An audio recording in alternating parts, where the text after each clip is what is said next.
Morning, everyone. Just give it a few more minutes.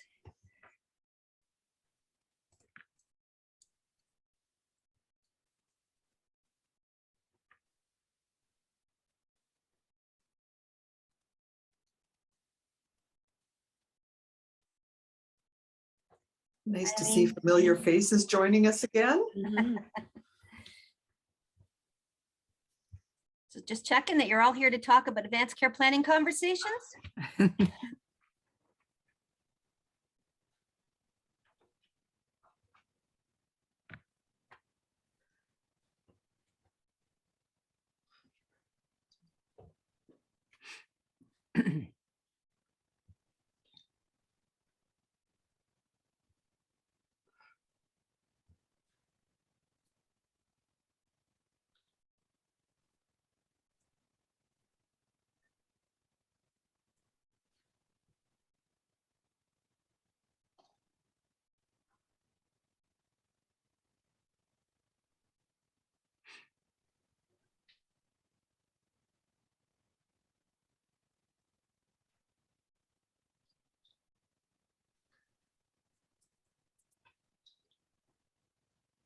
I wonder if we took a poll and to see how many Zoom calls people have been on in the last year. I wonder what the numbers would be like.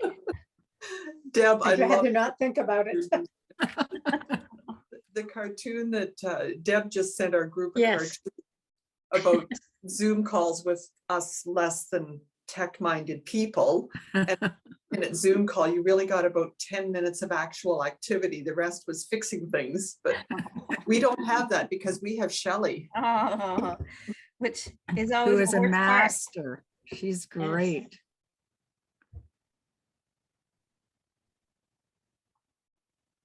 So I just lost somebody.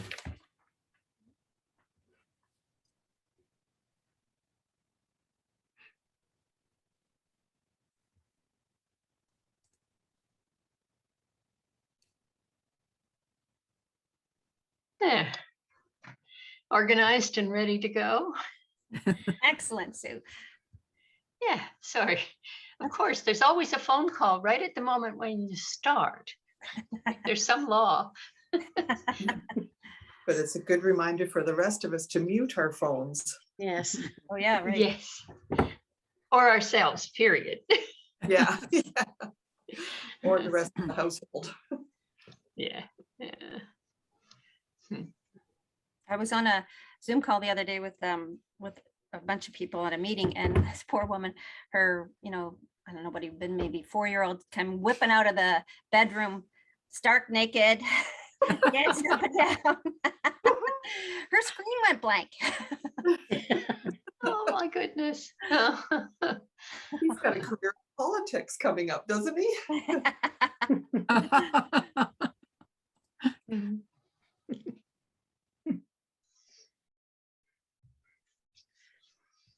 I was talking with somebody about the pets that you see that people don't even know they're there when they're on the back of the couch, and then the face comes down here or the tail goes around. The dog gets up on the back of the couch. It's quite fun. Yeah. Hi, Dina. We get to see a whole new part of personality. Yes. Oh, how true. My niece is a teacher, and when they were doing all online, she said every internet safety rule was broken by the teachers and their classrooms. That Yeah. I saw so many kids' bedrooms, and you're never supposed to show anything from your bedroom online. Absolutely not. That's You're where right. they ran out of rooms in the house. Yeah. Yeah, Of but course, it then there were the depends on the students- house where everything goes. Yeah, Yeah, that's right. there are the students lying in bed with their laptops Oh, yeah. on, and it's like, oh. Boy, Hi, Sean. we are again. engaged, right? At one point, I heard one of the boys' teachers say to the class, "Okay, sit up, ready to learn." I thought, good luck.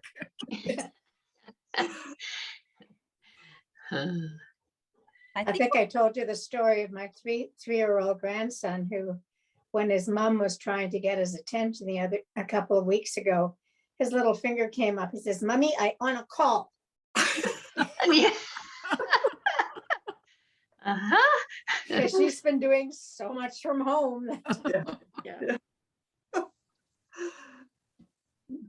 I think we'll get started. We are expecting a few more people, but I think to make best use of our time, we'll begin. And I'll just start, first of all, with our land acknowledgement. While we may be connecting virtually from across Ontario, we would like to acknowledge that Hospice Waterloo region is based on the ancestral and traditional territories of the Anishinaabe, the Haudenosaunee, and the Ottawa neutral people. Today, this gathering place is home to many First Nations, Métis, and Inuit peoples, and acknowledging them reminds us of our important connection to this land where we live, learn, and work. As citizens, we have a responsibility for the stewardship of this land, and I invite you to join in consideration of our collective role in that stewardship of Mother Earth and the important process of reconciliation.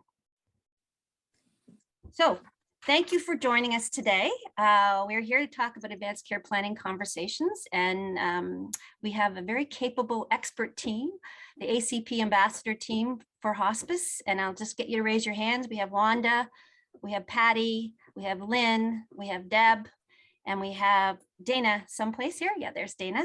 And so we've done these three, this is our third session this fall. We've gone over the facts, we've gone over some of the law stuff. The conversation part is always the part that people want to get to, but it's also what we find is the hardest one people to figure out what to talk about. So that's what we're going to do today.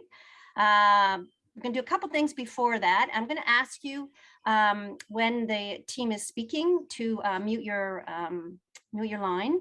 And I'm also, there will be a breakout session where you'll go into small groups. You'll have a chance to talk about the conversations, but also ask any questions. And that will not be recorded. I am recording the external conversation that we're having around the topic just for our own learning purposes, but the private conversation will not be recorded. So on that note, I did send out a couple of things to everyone. I sent out a little thing about the substitute decision-making hierarchy, which we're going to look at right now. And then also a priorities list just to get you on the right wavelength in terms of what you should be thinking about talking about. So how many of you had a chance to look at that chart? Oh, good, that's a good sign. Okay, I'm gonna just put it up. Let me just get this PowerPoint up. Oops, maybe not. This way. Okay. Everybody see that coming up?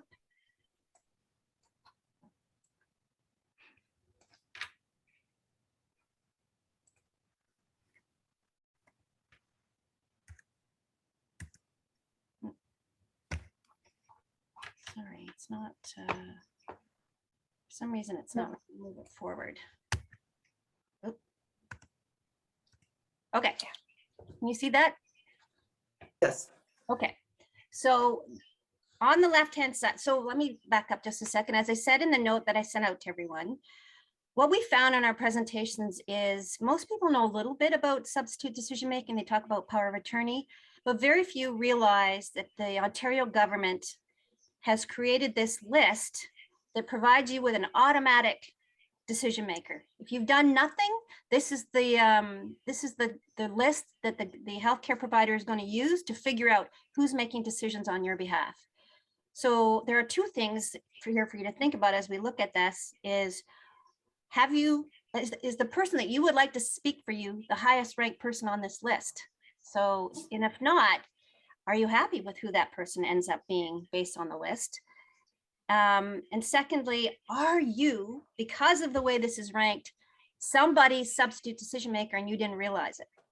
So that's why we just going to take a minute to talk about this list. So I'm going to ask you, if you haven't already, to try and put these in order. And I'll just give you a minute or two.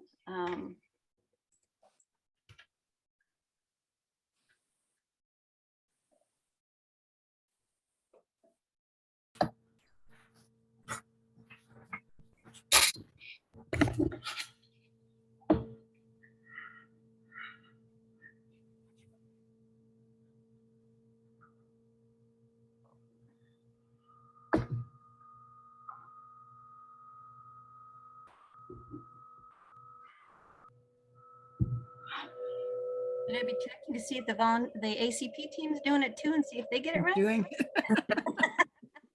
I'm doing it.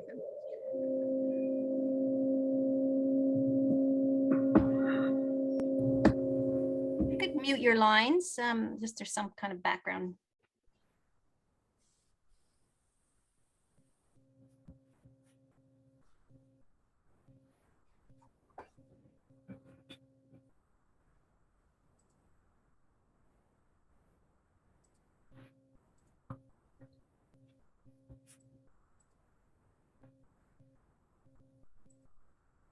See some people still writing.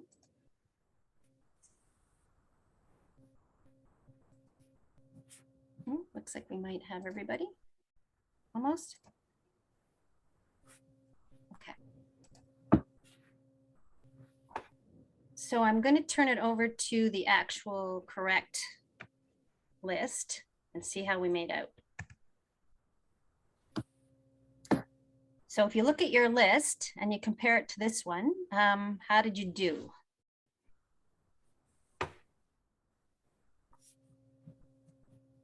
I'm just going to send you this poll.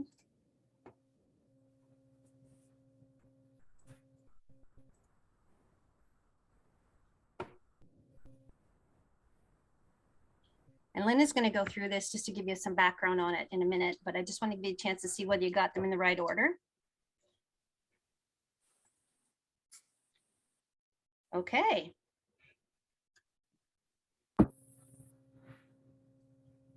So 80% said no, and just looking to see which ones you found the hardest part to understand. Legal action looks like the one that people have questions about.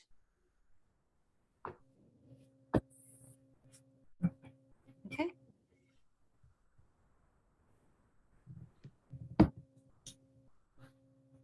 All right. So obviously it's a bit of a complicated list, and when we do presentations, we could spend all morning or all afternoon just going through the hierarchy. And that's not the purpose today. I just wanted to make you aware of this list and of how it's set up. And the fact that we just really need to be comfortable with this list in terms of, is the person that you want to speak for you, if you can't, highest ranked? Because that's what your healthcare provider is looking for. In Ontario, it's a person, not a piece of paper, that the healthcare provider is looking for to make decisions on your behalf. So if the person that you would like to be your substitute decision maker doesn't show up here near the top, then you need to do something. So the yellow part is about doing something. So most people talk about an attorney for personal care. That's the most common one that people talk about. And as you can see, for the healthcare system, they love it because other than going to court, it's the top one and it's a piece of paper. The healthcare system likes paper. And then the green part is family members. And you need to just recognize here the order of your family members, and your best friend and your neighbor aren't in this green group. So if you have somebody who's not a family member that you would like to be that decision maker, your only real recourse is to put a power of attorney in place, write one up. And then lastly, if there is nobody that in your family, nothing you've done legally, nobody in your family that could speak for you, then the public guardian and trustee, which is a government official sitting at a desk in an office, in our case, probably in Hamilton, making treatment decisions on your behalf. So now I'm going to turn it over to Lynn, just to talk a little bit, give you a couple of examples of how this ranking works. And Lynn, do you want me to stop sharing the PowerPoint? No, you can leave it up. That works. Okay, thanks, Shelley. So as Shelley said, the government decides this list.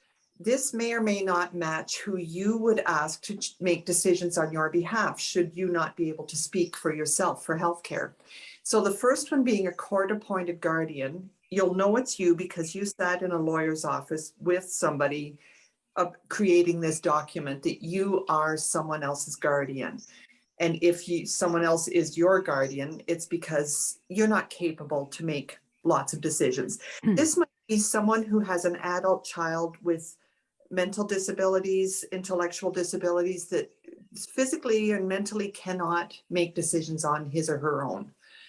The attorney for personal care, I have a nursing background, and this is the one I strongly recommend that you use.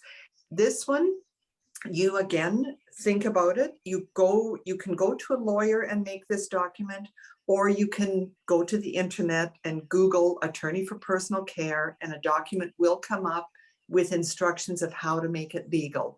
It is perfectly legal. Where it's better to go to a lawyer for this is if you have complications in your family. You know your family. You know if someone is going to dispute the fact that you named Jane instead of Bob to make decisions for you.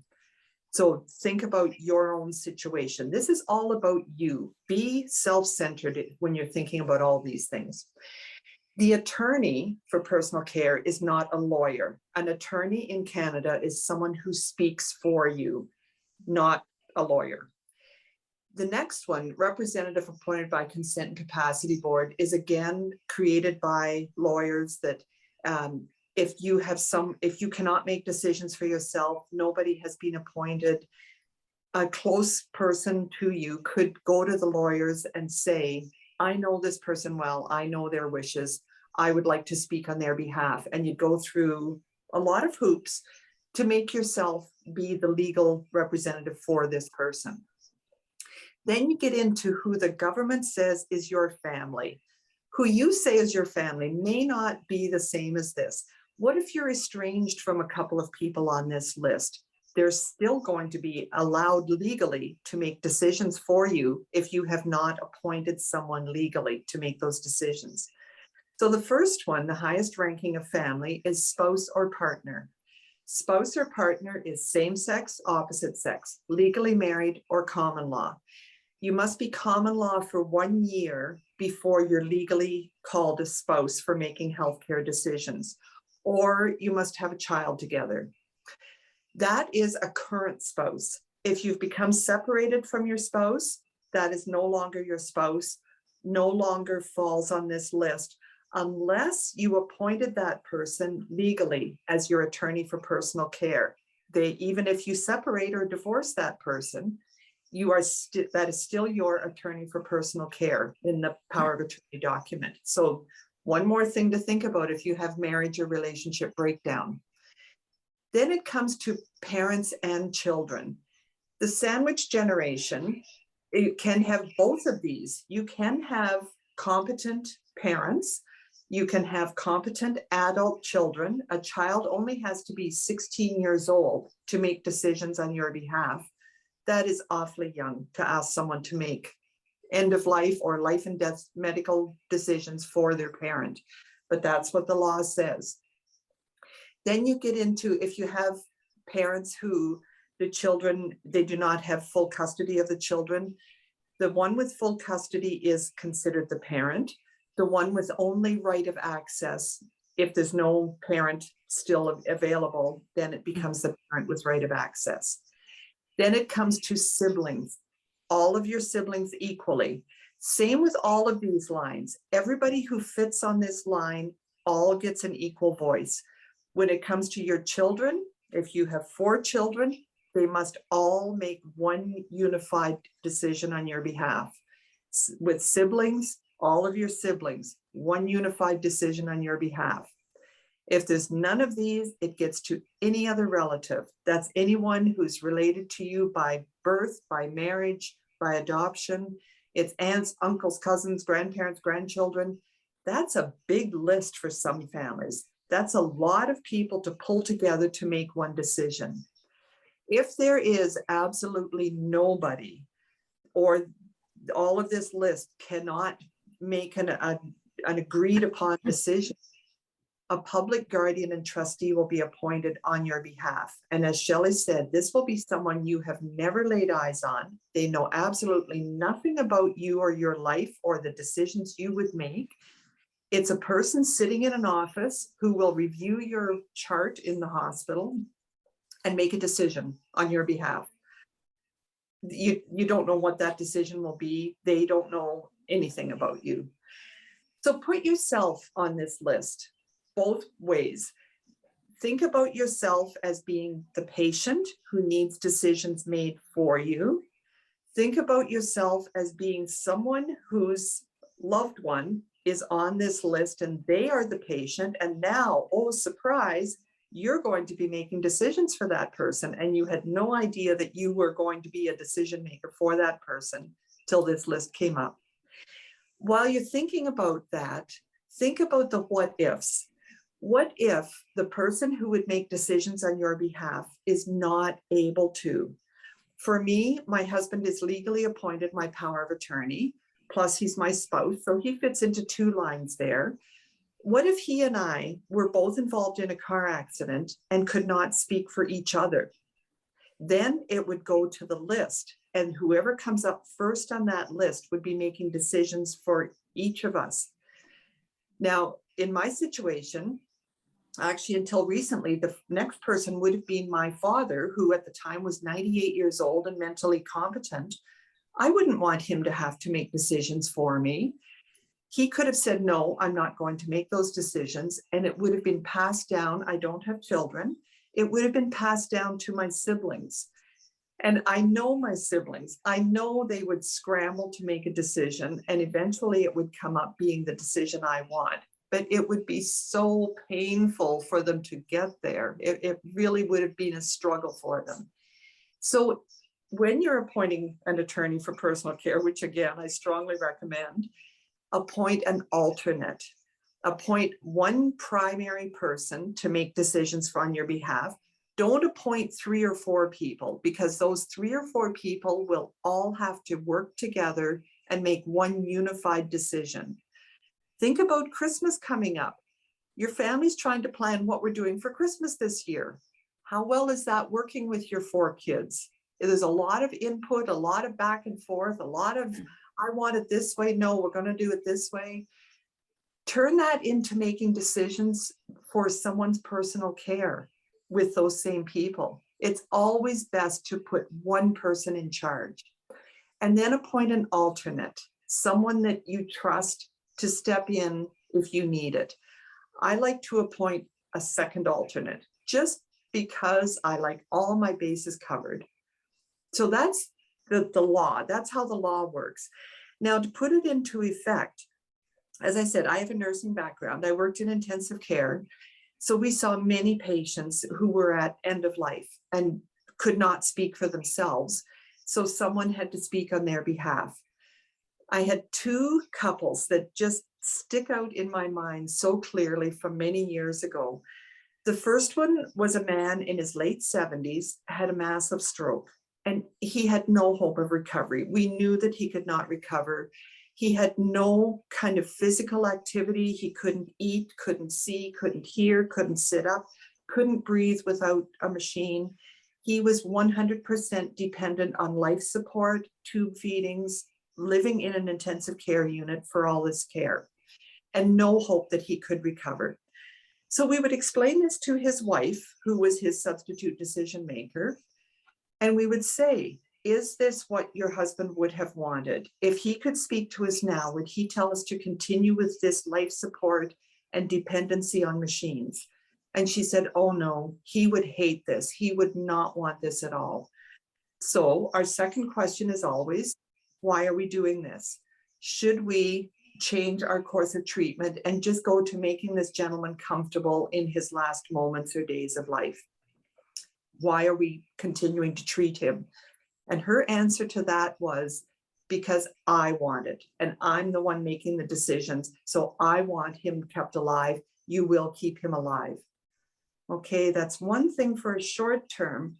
We kept this man alive artificially on machines in an intensive care unit bed for 2 years. Not what he wanted. His wife said that was not what he wanted, but she was the one making his decisions. Then go to the second man that I dealt with.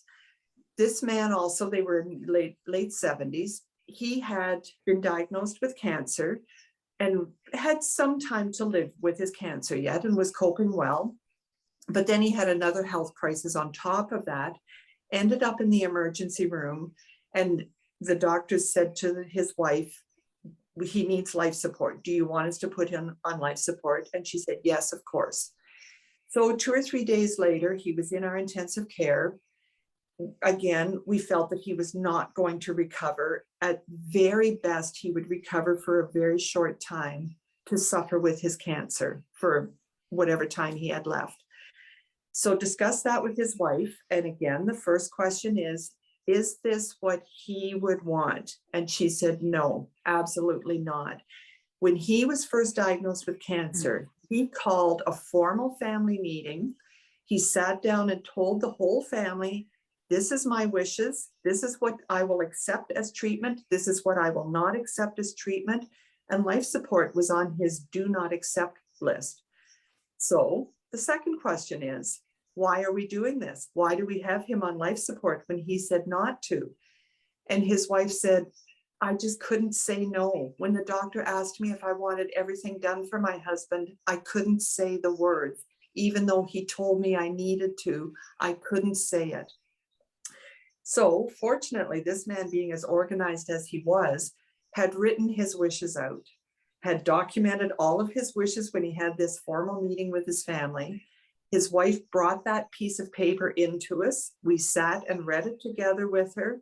And it was very clear that his wishes were, do not keep me on life support unless I have a chance of good recovery. So then we couldn't follow the piece of paper as medical professionals. That piece of paper was not a legal piece of paper to us, but it was a beautiful guidance to his wife and family to say, I am telling you when the day comes, do not do this to me. I could just see his wife, her shoulders physically lifted. The burden was lifted off of that woman by using her husband's words, which he had written down. The words still had to come out of her mouth, but they were his words and his wishes. And then she could say to us, yes, please remove him from life support. Please allow him to have a peaceful, quiet, comfortable passing, because that's what he wanted. It just shows how important it is to choose your substitute decision maker wisely. Choose someone that you can trust to follow your wishes the way you would have expressed them if you could have spoken to the healthcare team. So that's my wrap up on the hierarchy, and back to you now, Shelley. Thanks, Lynn. I'm just going to stop the share for a second. Just want to check that we got the speakers on, because we're going to move into the next piece, and I'm going to turn it over to Patty as I pull this Thanks up. very much, Shelley. I'll wait till you get the technology organized. Lynn has made a really good point about making sure you choose the right person who will totally understand what you wish in terms of end-of-life care, treatment, all of those things that you don't necessarily talk to a lot of people about. And we often find that people have a difficulty, great difficulty, having these conversations. And how should you start those conversations? So what we're going to do now, as we're flipping through the screens, is we're going to show you a couple of short video clips. The first one is from a conversation project where a group of employees at a company were given some basic information, as we've shared with you already, about advanced care planning, choosing the right substitute decision maker, and then they were asked to go home and to talk to family members about these conversations and how they would go. And so we're going to show you that video clip first. The second video clip we're going to show is one from a Dr. Atu Gawande, who has written a lovely book called Being Mortal. And he talks from a doctor's perspective about how difficult these conversations are. After we've seen the two video clips, I'm going to bring you back and talk to you a little bit about how this can be translated into the issues that you personally have to deal with. So Shelley, if you don't mind, we'll go to the 6 voices first. So I figured it would be a really easy conversation. My parents were really open to it. They thought it was a good idea, and I could not get myself to start it. It was really something that made me uneasy. And it was something that I was really uncomfortable with. So I knew that I should have it, and somehow I think found every reason not to have it. And I wasn't ready to think about what does it mean that my dad's going to pass away at some point and how do we deal with that. And I never thought that I would have to make decisions like this for my mom. The conversation's a process. It's not a one-time thing. At least I don't see it as a one-time thing. I think it's nice to revisit periodically. So instead of having the conversation with my family, I did end up having the conversation with several people, several of my friends from a similar cultural background. So finally, we went for a hike and we were supposed to have the conversation at dinner. That didn't happen. And then we went home. We still hadn't had the conversation. And finally my dad said, I thought we were going to have a conversation. So that's how it started. And suddenly I realized in the moment I needed to become very, very, very quiet. And my mom needed to become very, very, very loud. And I started to just listen in a very, very present way to every single thing that she had to say. And then suddenly I started to know what questions to ask. And they weren't clinical questions. It was like, at what point, Mom, do you want me to step in and help make decisions for your life? And she said to me, well, at the point at which I can't sit down and pray with you kids. And that's really poignant. That's not making a decision about a ventilator. That's not making a do not resuscitate decision. That's something very, very simple. And all I could say to her is, yes, Mom, I will do that for you. Because I think that the human thing is to feel like, I don't want to play God. I'm not in a position to play God and make a decision about someone's life or death. My sister and I had very different views about what we should be doing. And in our conversations, it wasn't about what I wanted or what my sister wanted. It was about what my dad wanted and now what my mom will want for her care. What was important for my dad was that he be at home with his family. He did not want to be in the hospital while he was really ill. And it turned out that he wanted to die at home. And we were able to do that for him. I think we really talked about the spirit of what is life to you and what does it mean. And I think my mom, the most powerful thing she said was, you just need to know to tell the care professionals who are taking care of me or him who we are when we're not in a hospital bed. And if they know that, I have no doubt that you'll be able to have a conversation with them about what is the right kind of treatment. I wish I could have sort of looked my father in the eyes and had that conversation. But I think that what most of us end up doing is just the best we can under really, really difficult circumstances. You know, I have a son, and then I'm going to have the other talk at some point in his life. And it's like, yeah, you're going to have these talks throughout your life that are just uncomfortable. But if everyone is aware that they have to have that talk and can talk about it, you know, it makes it easier. I think it made us closer because we were able to talk about and emotionally deal with how we felt. That I could tell my dad, I love you, and I don't want to talk about this, but we need to talk about it. And we got to respect each other for that. And now, knowing how comfortable my mom is, and it only came from that conversation, we're much more comfortable that it's just another stage in life, and it will be just fine.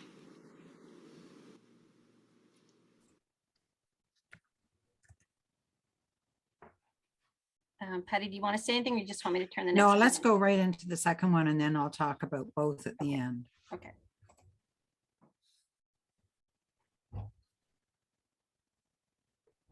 These are hard conversations. I've blown them many times myself.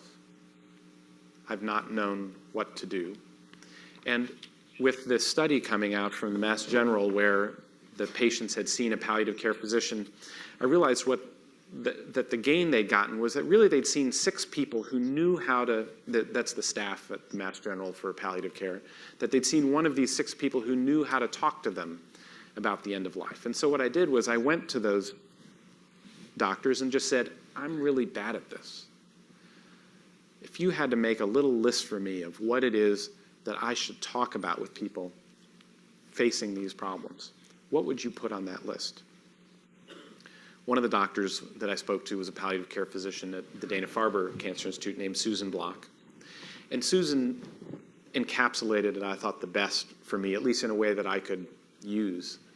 She said that there were 4 things that she has as a little mental list in her head that she wants to talk about with a patient who's terminally ill. Number 1, do they know their prognosis? Number 2, what are their fears about what is to come? Number 3, what are their goals? What would they like to do as time runs short? And 4th, what are the trade-offs they're willing to make? How much suffering are they willing to go through for the sake of the possibility of added time? That list was really interesting to me. It was not a list asking, do you want a ventilator or do you not want a ventilator as you come to the end? Do you want your heart shocked? Do you not want your heart shocked? Her point was, if you tell me the answers to those questions, I can make a recommendation to you that says, you would not want this toward the end if these are your goals.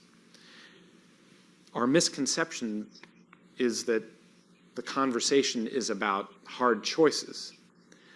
Really, it's a conversation about asking people about what they want to look forward to as time runs short and what they fear the most. And the second misconception is that it's that arriving at what we want at the end is a kind of epiphany. Sign here, do you want hospice, do you not want hospice? It's not an epiphany, it's a process. It's a series of conversations and ups and downs as we go through a very hard series of sequence of things that happen to you as you become ill and have things come to an end.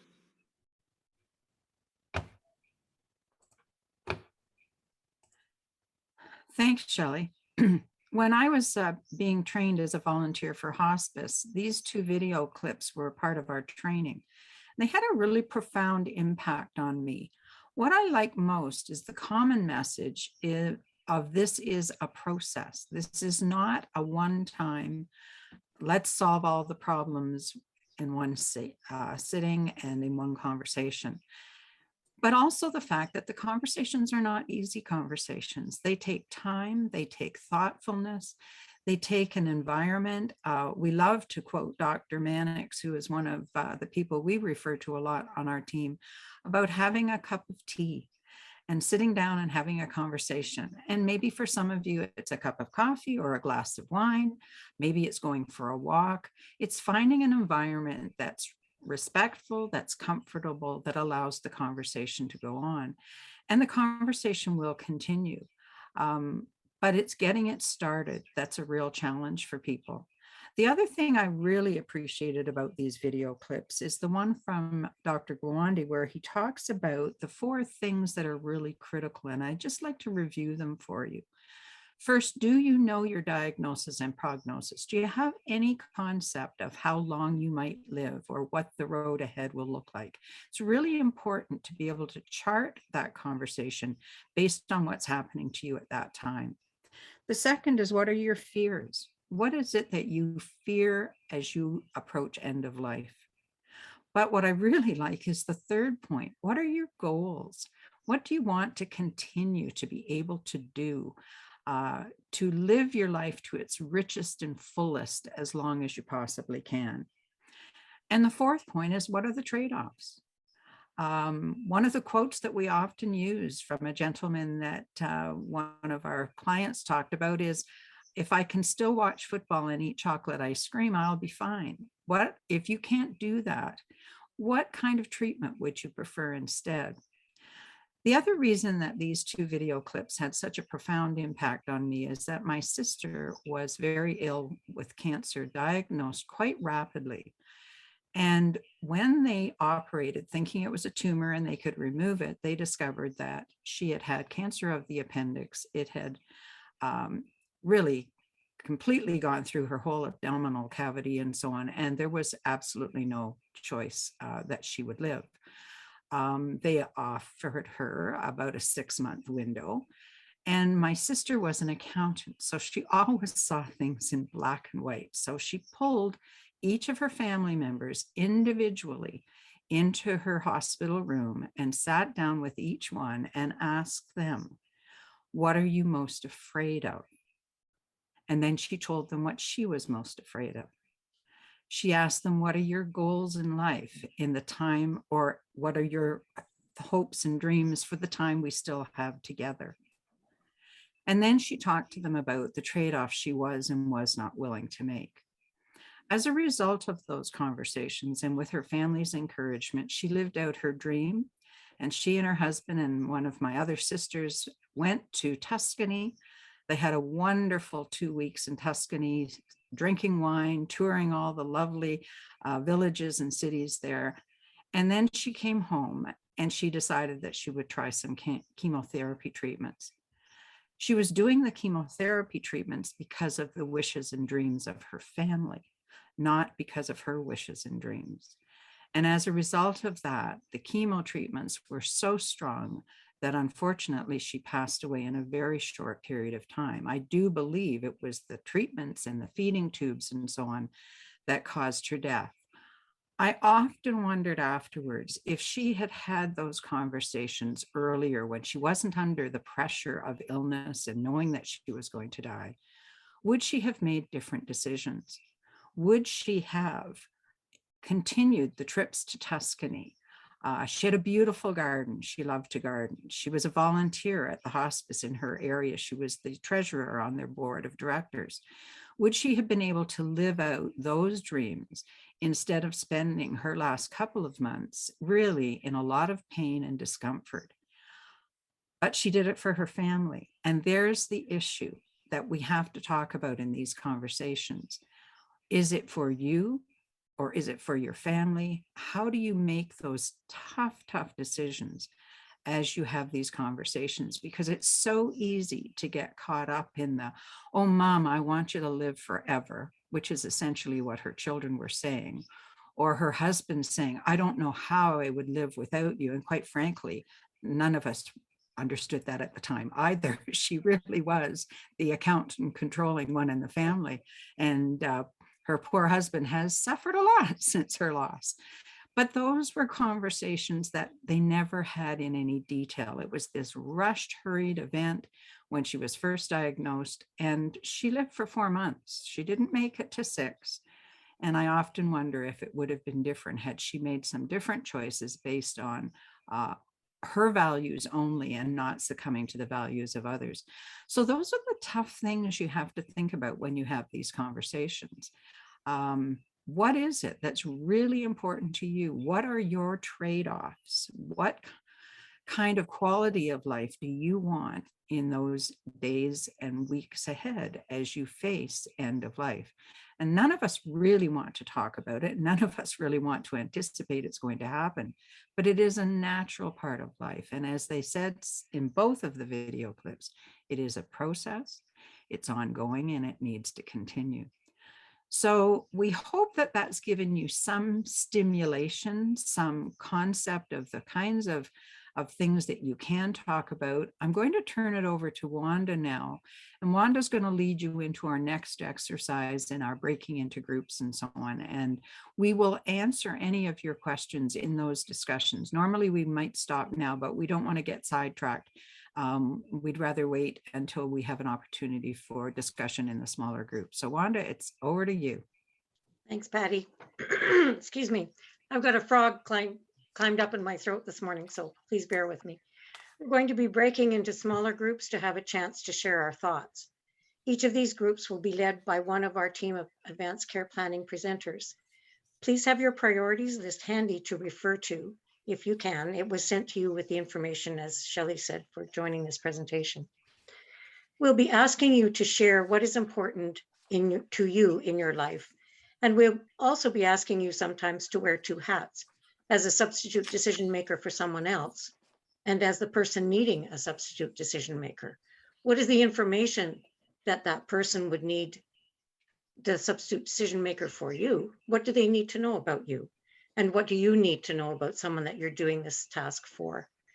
These exercises can be related to the narrowing down of life as we age or have dramatic changes in our health or mobility.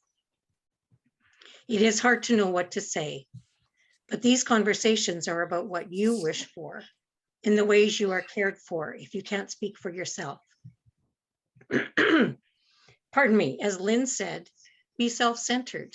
Look at yourself, at what you would want if you're talking to the person you want to be your substitute decision maker. What you value that can guide someone else to make decisions for you. Be a you expert on your own behalf. It also can be hard to talk about yourself, your priorities, what's important to you. And sometimes we have a lot of trouble, I know from experience, figuring out what those priorities are. It can range from making decisions about wearing socks in bed or no socks in bed to whether to remove life support or not. It's about you and helping someone else, someone you may be making decisions for as their substitute decision maker. As Dr. Mannix has said, these are conversations about love and a cup of tea as well, which reduces some of the tension. While you're in your groups, we ask you to be respectful of others, be curious, and be brief. Always feel free to pass if you don't want to comment.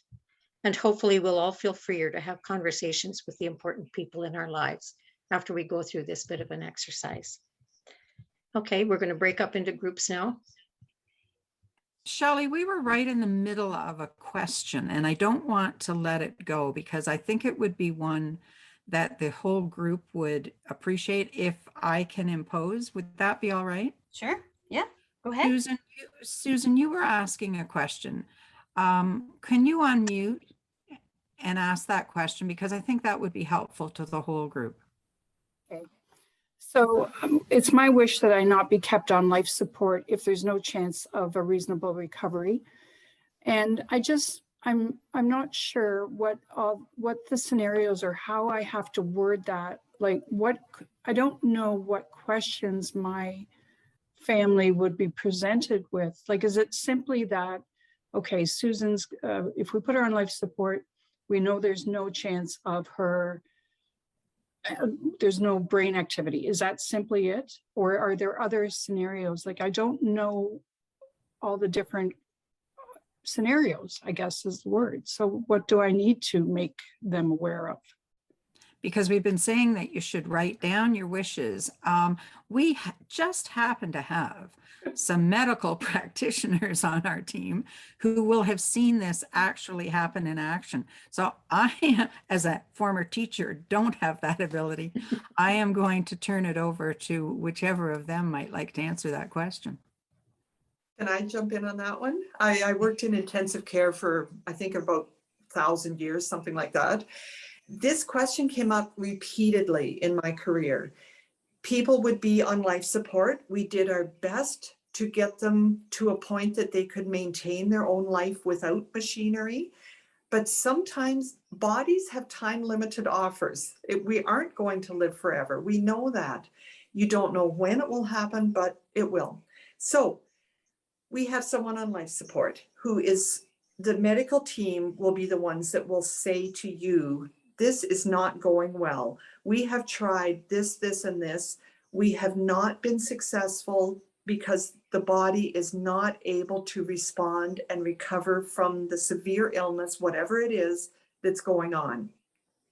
If it's something like you mentioned brain death, that there's no brain activity, that one is clear cut. There is absolutely zero chance of recovery.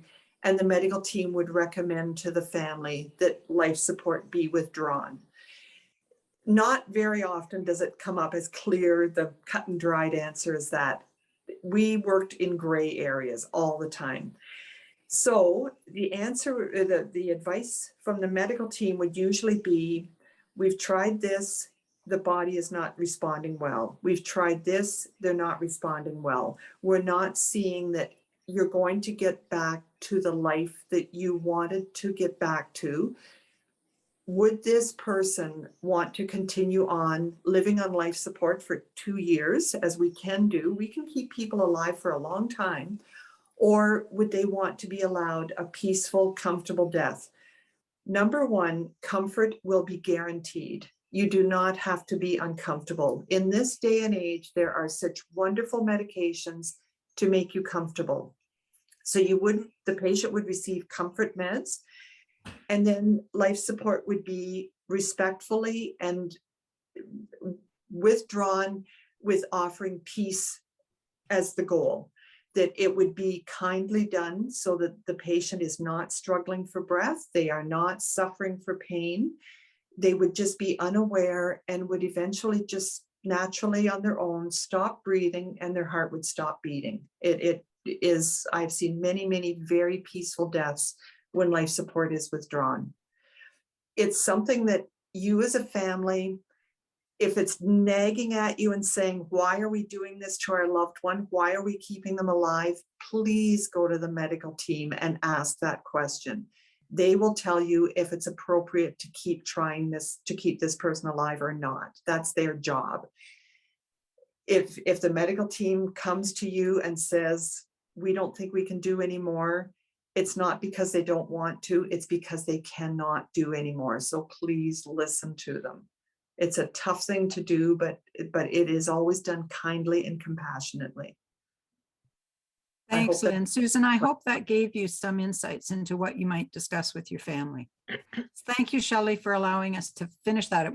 She was right in the middle of asking the question and we lost it. So thank you. I do want to just qualify that discussion just to say, you know, when you're doing advanced care planning, you're talking to your family about what's important to you.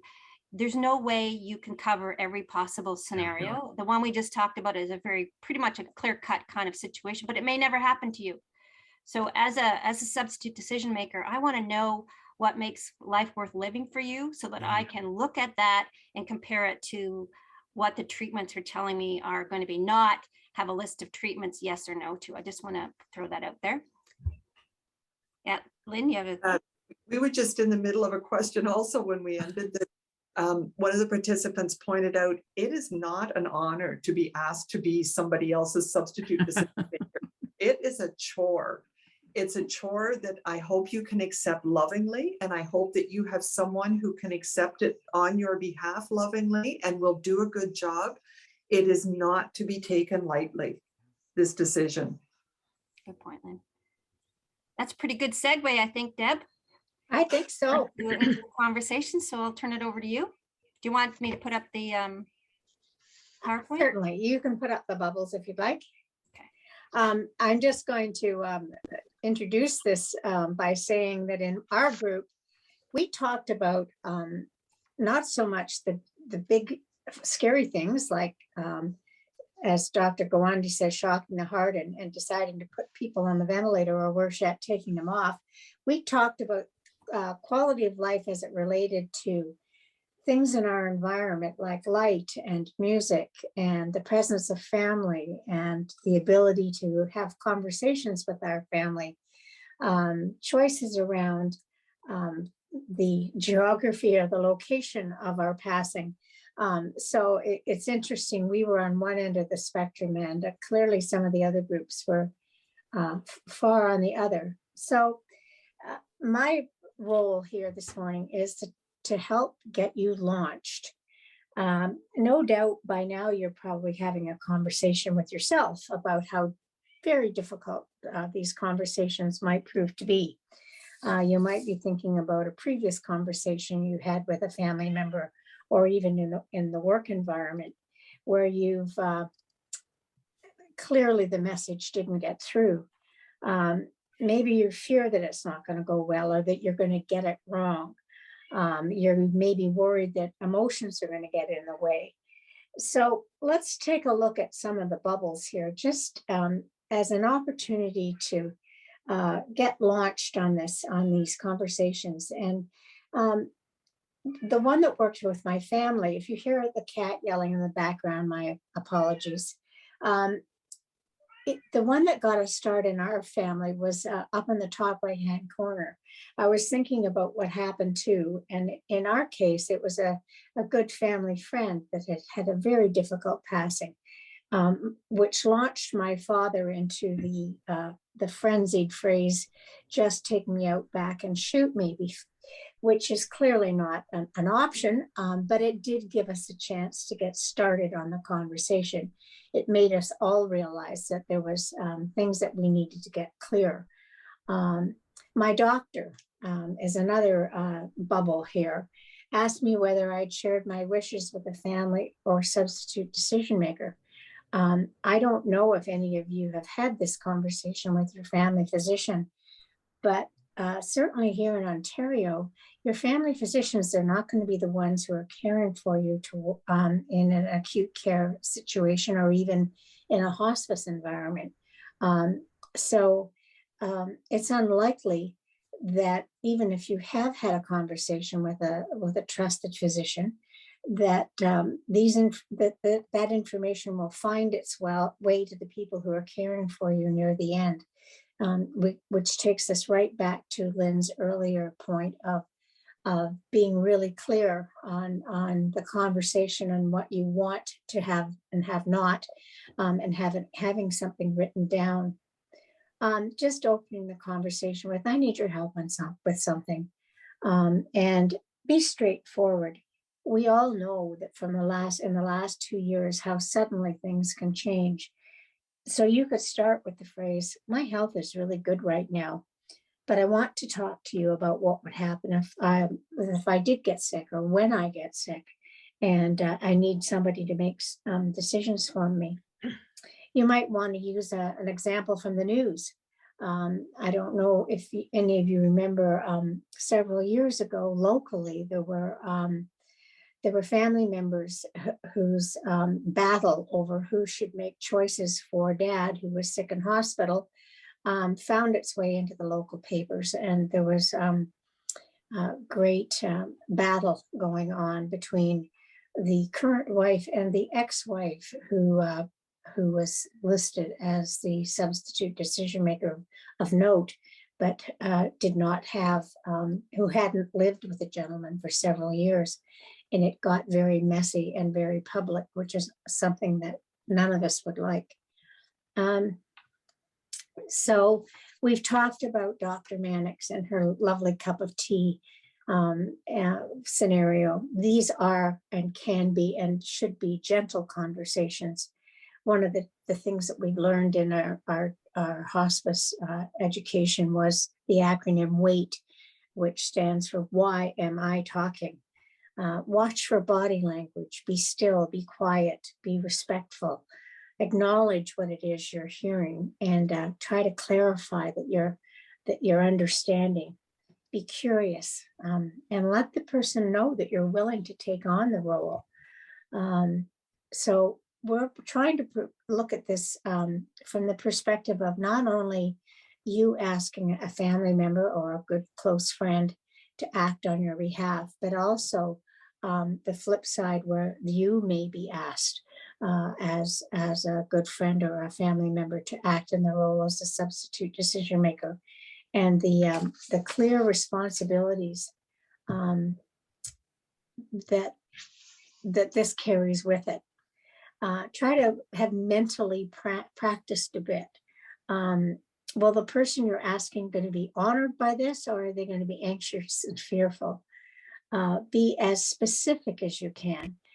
Use some of the tools that we've given you here today. Try to be calm and as matter of fact as you can be. Tell them, for instance, the attributes that you feel that they have that would that has made them your choice for a substitute decision maker. And by all means, remember that the word conversations in our world always has an S in it. This is not something that is likely to be solved or resolved in a single conversation. In fact, it's best perhaps at the end of the first one that you book an appointment for the second one. Okay, our family's going to be getting together for Christmas. And so let's plan to set aside a little bit of time just to refresh. Down in the States, they have a program called Talking Turkey. Every time the family gathers for a turkey dinner, they build in a little bit of turkey time and a chance to sit down and make sure that everyone's on the same page.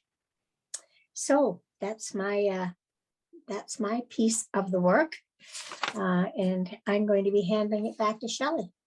Okay, thanks, Deb. So hopefully you've had a chance to talk a little bit about what to talk about, and with Deb's help, had a little chance to think about a little bit about how you're going to get these conversations started.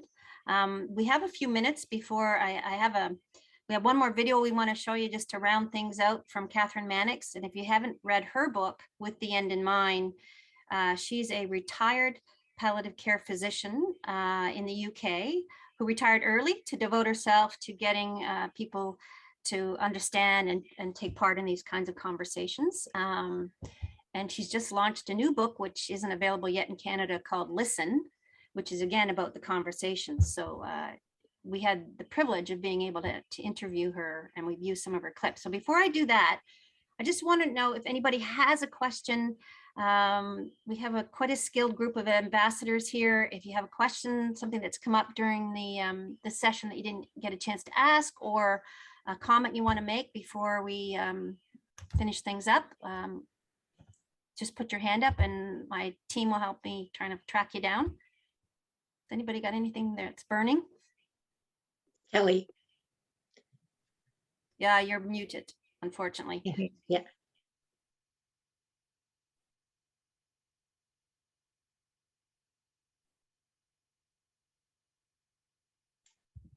Sorry. That's okay. So it's not really a question, it's a comment in regards to something that Lynn had spoke about, having a second alternate substitute decision maker. Mhm. So can you have three? Like, I'm thinking my husband is my first, my niece would be my second, but if we are in a car accident together and we all died, like, how many should you really have if they're close family members, when you spend a lot of time together, you know?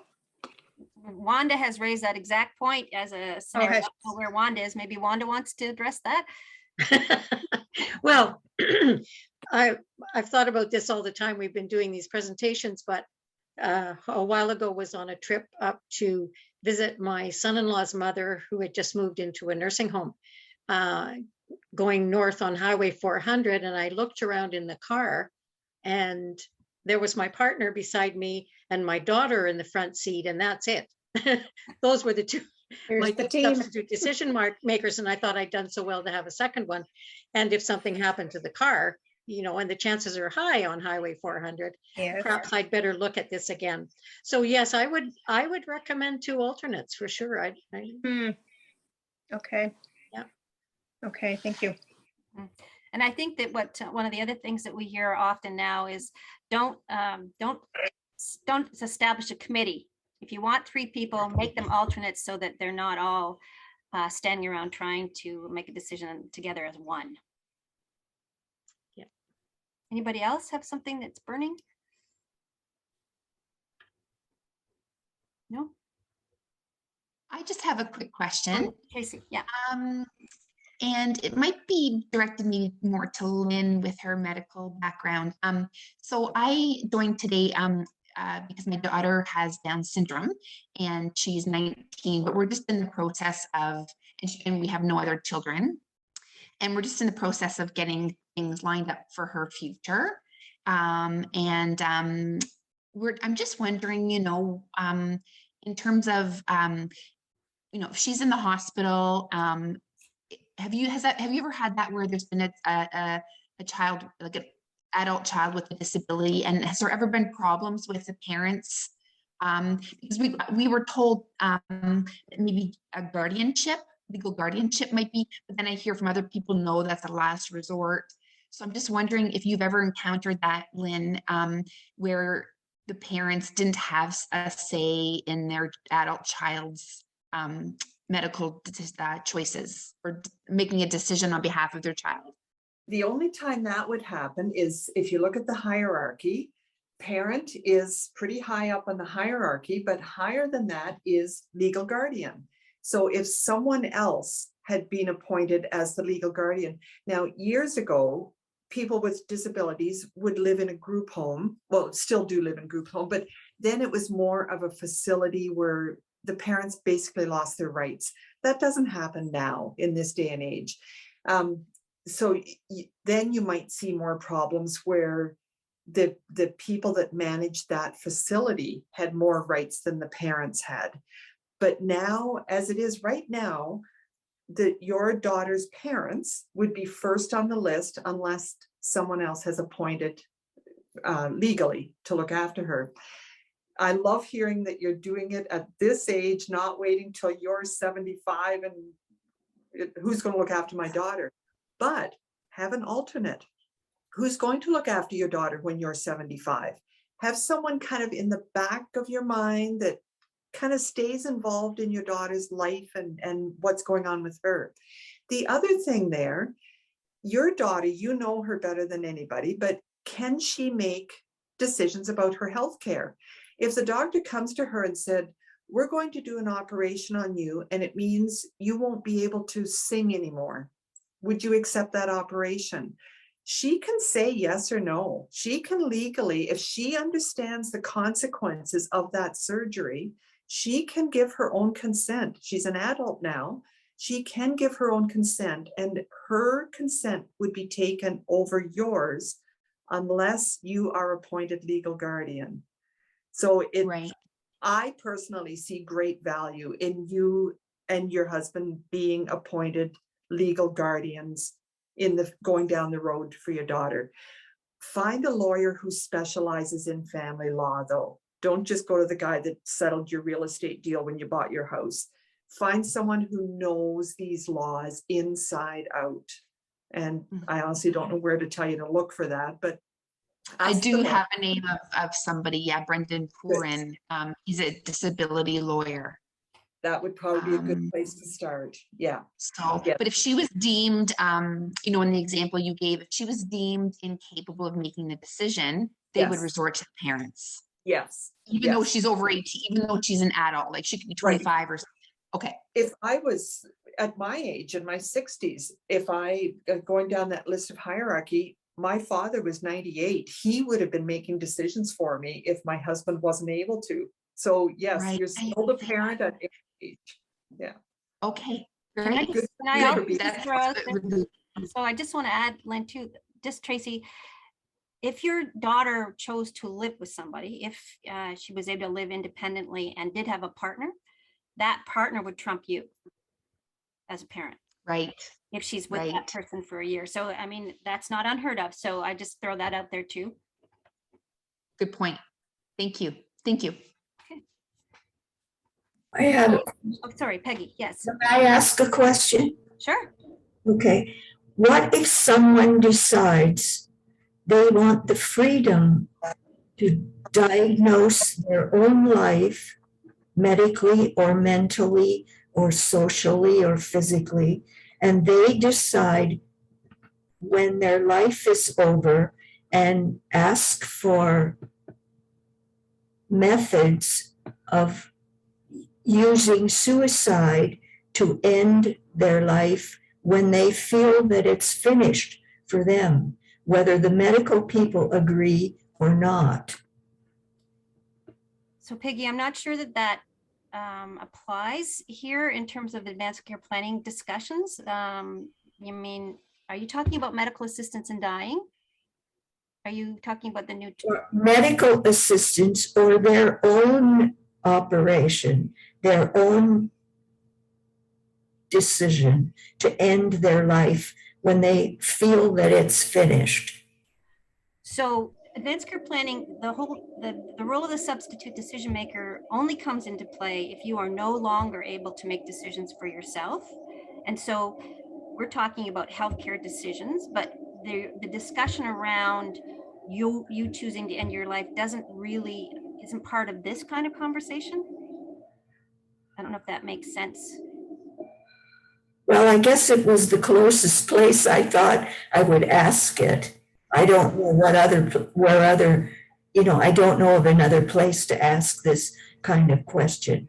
But I think that the long-term care homes are not given a very good press coverage, and I'm not sure that they're staffed properly these days with the COVID problem. And so I think a lot of people would rather look after their own demise than go into a place where they're not being cared for as they would normally be if we weren't in a pandemic. Okay. So I think that part of that conversation that would apply here would be to have that conversation with the people around you, the people who would potentially be making decisions for yourself. Not that at this point, anybody else can choose to end your life for you at this point in time, but just that conversation about why that matters to you, why you're concerned about long-term care, why you're concerned about the healthcare system in terms of how you want to be cared for. That is appropriate in an advance in these kinds of conversations. Okay. Does anybody else want to add anything to that? Anybody else on the team? No? Okay. Okay, I'm just going to pull up a poll here just to get your feedback on the session. And then I'm going to show you this really lovely ending video with Dr. Mannix. Let me just get to the next one. No, maybe it's not going to.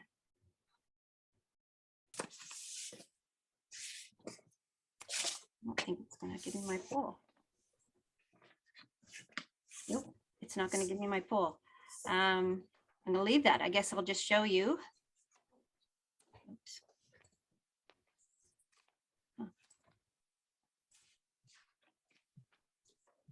Nope, it's not going to show it. Okay, I'm going to show you this video because the poll, you're off the hook with the poll. I'll send you out the questions.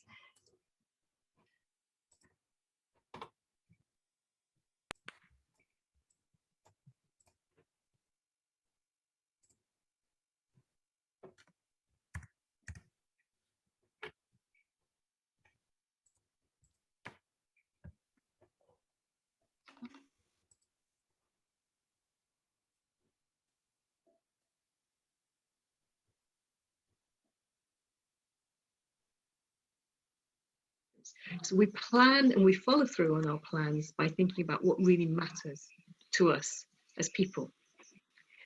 So in the future, I'm one of those 100% of people that's someday going to die. My hunch is probably you are as well. And as that time comes closer, if I'm lucky, I'll have an illness that I will realise I'm going to die from, because about 25% of us will die kind of out of the blue.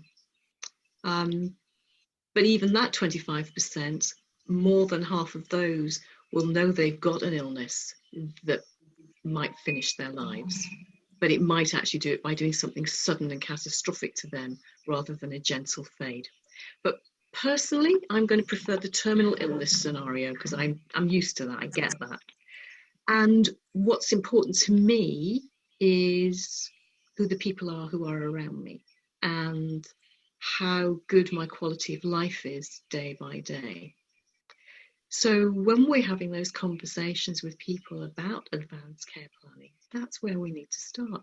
Tell me about you. Tell me what's important. Tell me who your important people are, what your important desires are, what are your priorities in life. And then we can talk about the sorts of treatments that I've got as your doctor that are available for your illness, and we can try to match the treatments that I've got to the priorities that you've got. So what we're doing is a process of advanced care planning, but I haven't called the conversation an advanced care planning conversation. I called it a conversation about what matters most to you and how can I help what happens to you to be along the lines of what matters most to you. Okay. Any final thoughts? Otherwise, see you went past the time a little bit. I will send out the questions I have for you, and we will be doing some more sessions again in the winter with this expert team. If you have any questions, and Tracy, there's a great social worker working in the system who comes from the disability sector, who's now working in area. And so I used to go back and forth with her about those topics. So if that's somebody you'd like to connect with, I can put you in touch with her. I would love that. Thank you. That's it, everyone. Any last comments from the ACP team? Okay. Thank you for being here today. I hope that this has inspired you to go out and have some of these conversations, especially over the holidays. And we look forward to you taking part in some of our sessions next year, 2022. Thanks again.